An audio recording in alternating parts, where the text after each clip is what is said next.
इस कार्यक्रम के पुण्यार्जक हैं सिद्धांत Jain civil line Delhi, Savita Sagar Jain Rishabh Vihar Delhi, Rakesh Sangeeta Sonam Ritika जिनिशा AV2 Delhi, Sunita Sachin Jain Shriram road Delhi, Shrimati श्रीमाला Narendra बहादुर जैन ग्रीन पार्क, स्वर्गीय सुरेश चंद कागजी की स्मृति में संतोष जैन कालिंदी कॉलोनी दिल्ली। वंदितु सौविसिदे ध्रुवे मचले मणो भवं गदिं पते वोचामि समय पाउड मिलिमो सुध केवली भणिदम। समय सार ग्रंथादिराज की रचना करने वाले महान आचार्य कुंद देव को और उनके दोनों महान टीकाकारों को नमन और वंदन। समय सार ग्रंथादिराज अद्भुत भी है, अलौकिक भी है और आनंददायक भी है। इसकी तह में जाने पर चेतन रत्न की प्राप्ति होती है। जब तक समय सार के भीतर नहीं जाएंगे, समय सार की अनुभूति जीव को नहीं हो पाती है। समय सार की गहराइयों को ग्रहण करने के लिए हमें समय सार ग्रंथ का बार बार स्वाध्याय करना चाहिए। बहुत बिरले जीव हैं जो समय सार का स्वाध्याय बहुत गहराई के साथ करते हैं।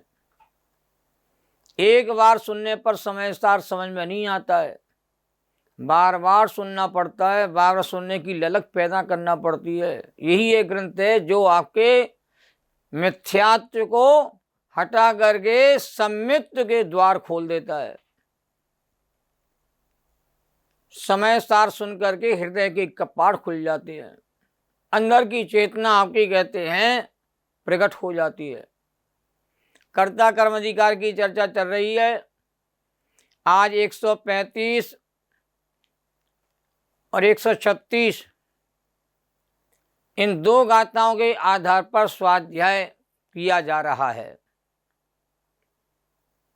द्रव्य कर्म भाव कर्म का निमित्त नैमित्तिक संबंध का ज्ञान कराते हुए, क्योंकि आचार्य निमित्त नैमित्तिक संबंध का भी ज्ञान कराना चाहते हैं। आचार्य कर्ता कर्म का भी ज्ञान कराना चाहते हैं, व्यापक संबंध का भी ज्ञान कराना चाहते हैं, ये ज्ञायक संबंध का ज्ञान भी कराना चाहते हैं। तो दो गाथाओं में निमित्त नैमित्त संबंध का ज्ञान कराते हुए सबके परमन की स्वतंत्रता का बोध भी करा रहे हैं।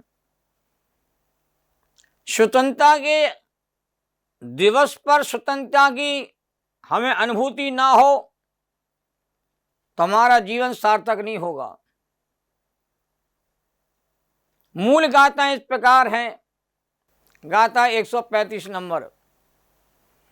ए देशु हेदु भूदेशु कम्य बगड़ा गदम जम तू परिणम दे अट विहम लाला वर्णादि भावेण।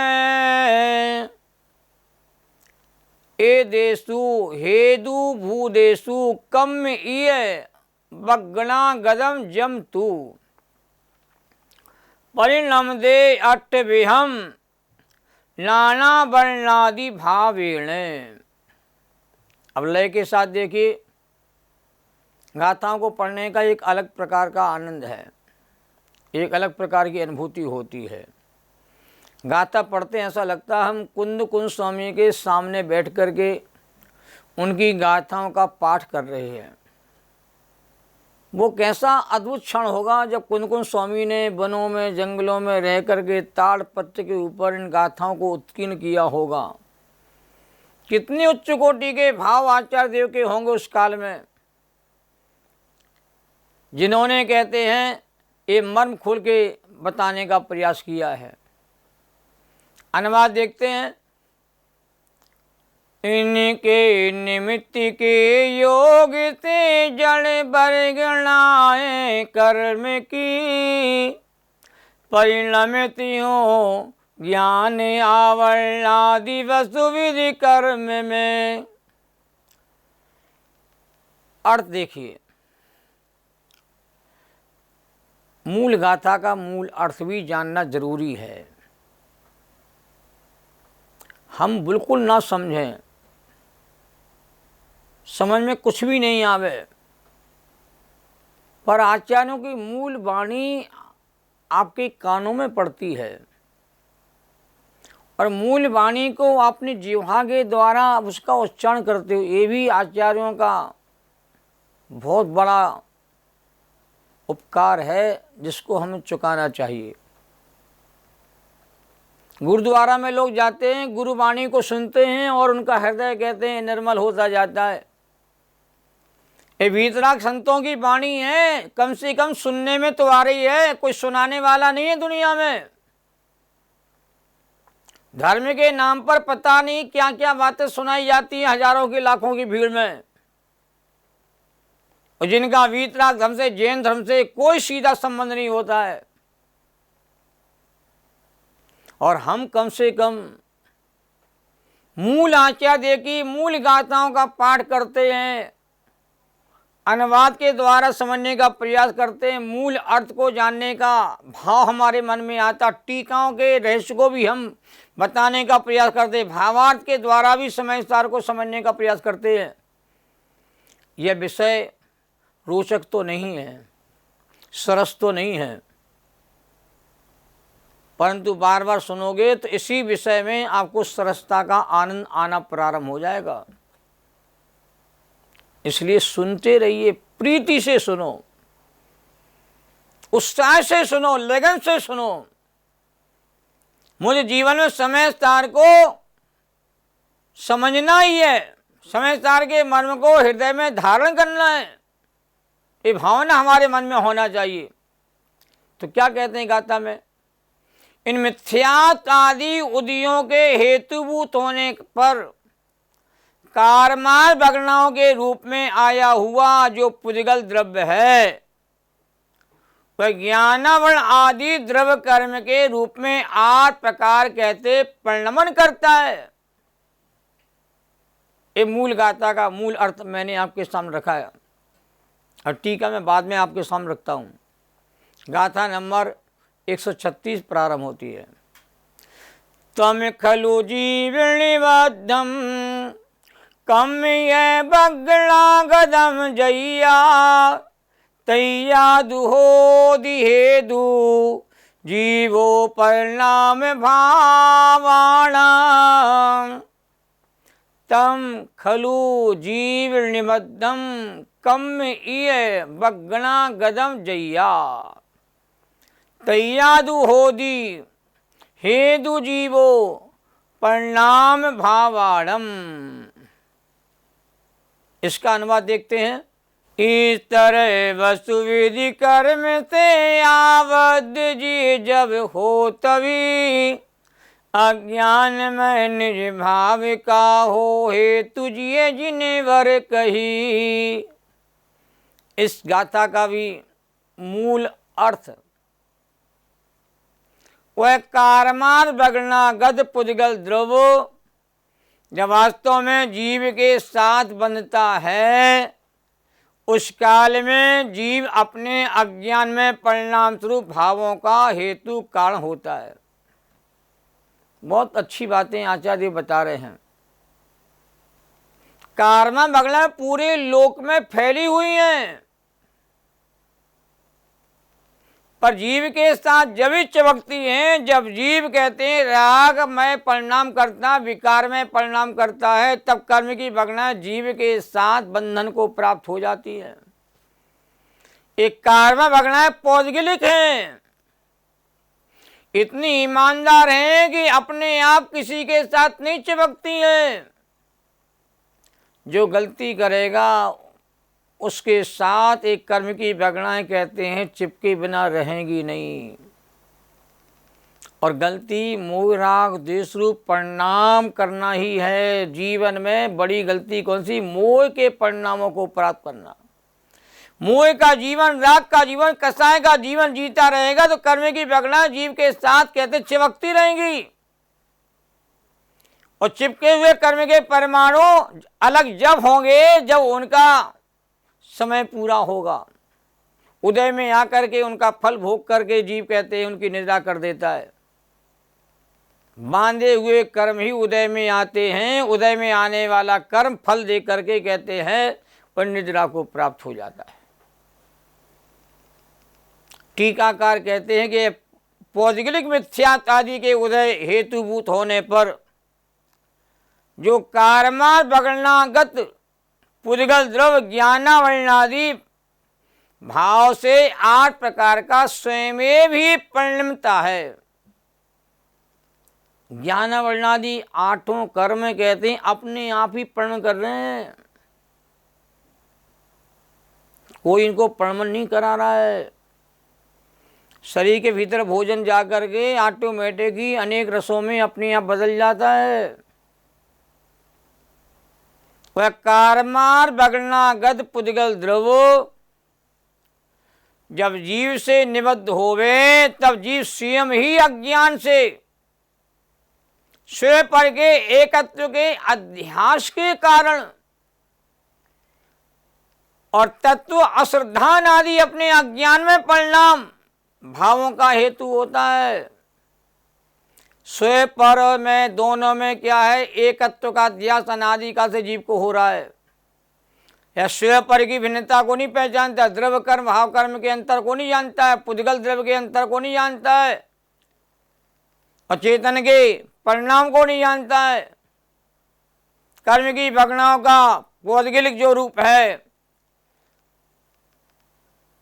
वो जीव के स्वभाव से भिन्न जुदा पृथक है, पर जीव विकार रूप परिणाम को प्राप्त, अज्ञान वाले परिणामों को प्राप्त होगा। और स्वयं पर के भेद को नहीं जानेगा, नहीं पहचानेगा तो क्या होगा, एक कर्म की भगनाएं जीव के साथ कहते हैं चिपकने के लिए, बंधन के लिए कहते हैं आमंत्रित होती रहेंगी, और जीव कहते हैं फंसता जाएगा। जैसे मकड़ी के जाल में जीव कहते उलझता चला जाता है, ऐसी अनादि काल से जीव कहते कर्म बंधन के जाल में कहते हैं उलझता चला गया। कर्म ने जीव को नहीं बांधा, जीव स्वयं विकार के परिणामों को प्राप्त होता हुआ कर्म के बंधन में जकड़ जाता है, और ऐसा जाल है, जाल से आज तक निकल नहीं पाया।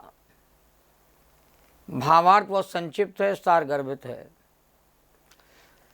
अज्ञान भाव के भेद रूप, क्यों अज्ञान भाव के 4 भेद किए, मिथ्यात्व, अवरति, कसाय और योग। तो मिथ्यात्व, अवरति, कसाय और योग के उदय पुद्गल के परिणाम है, और उनका स्वाद अतत्व श्रद्धान के रूप में ज्ञान में आता है। मिथ्यात्व का उदय होगा तो अतः श्रद्धान होगा, वस्तु स्वरूप आपको जानने में नहीं आएगा।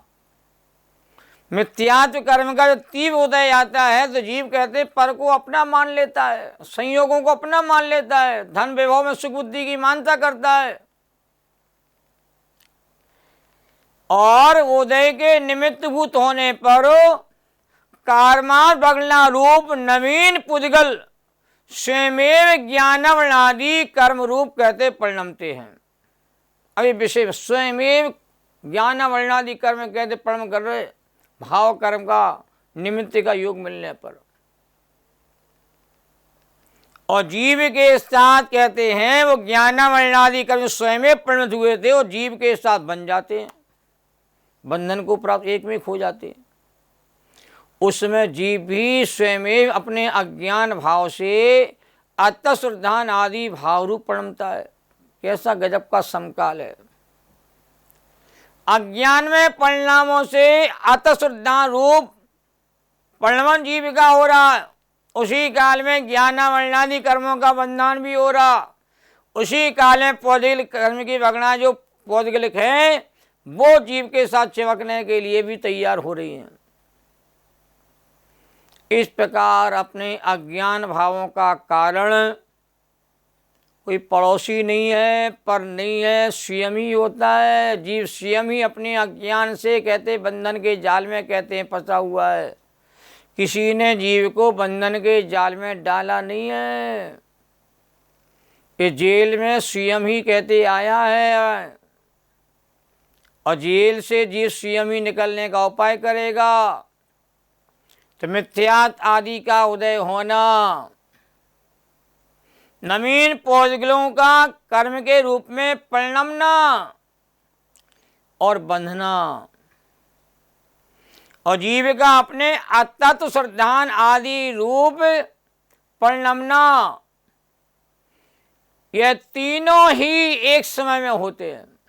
ध्रुव कर्म का परिणमन भी स्वतंत्र है, भाव कर्म का परिणमन स्वतंत्र है, जीव का अज्ञान परिणमन भी स्वतंत्र है, कर्म की भगनाओं का जीव के साथ मिलने वाली प्रक्रिया भी कहते हैं स्वतंत्र है।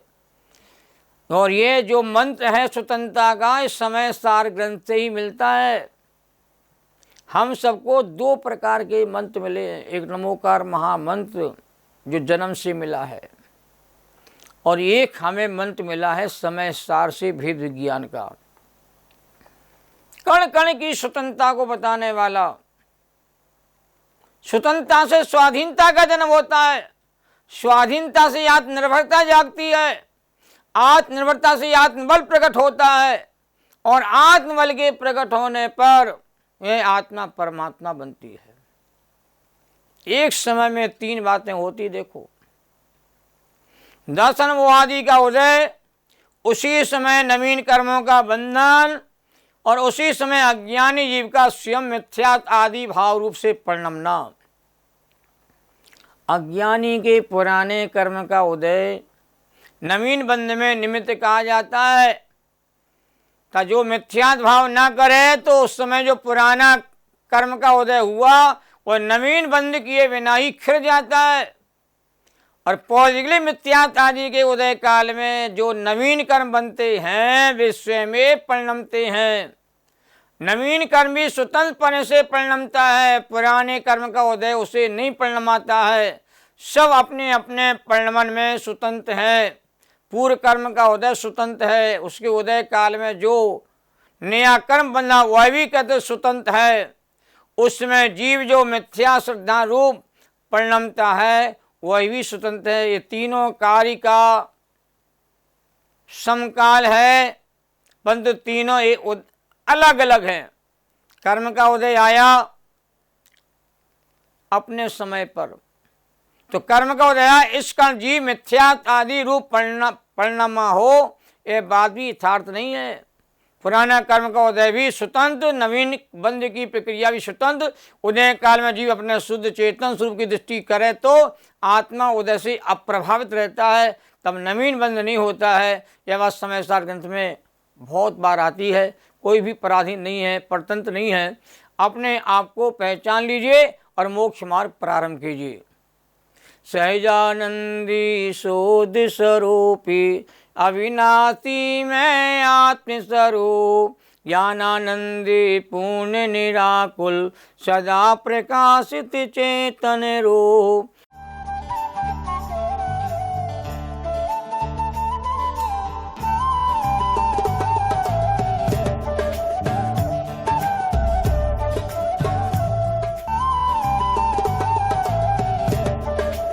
इस कार्यक्रम के पुण्यार्जक थे श्रीमती मंजू विनोद जैन गुड़गांव, सरला राज स्वाति जैन राजपुर रोड दिल्ली, आयुषी अतिशय जैन आराधना जैन जर्मनी, सुबोध अंजू सुनीत शिवानी कालिंदी कॉलोनी दिल्ली, सुशील विनोद जैन योजना विहार, विकास स्वाति जैन ग्रेटर कैलाश 3।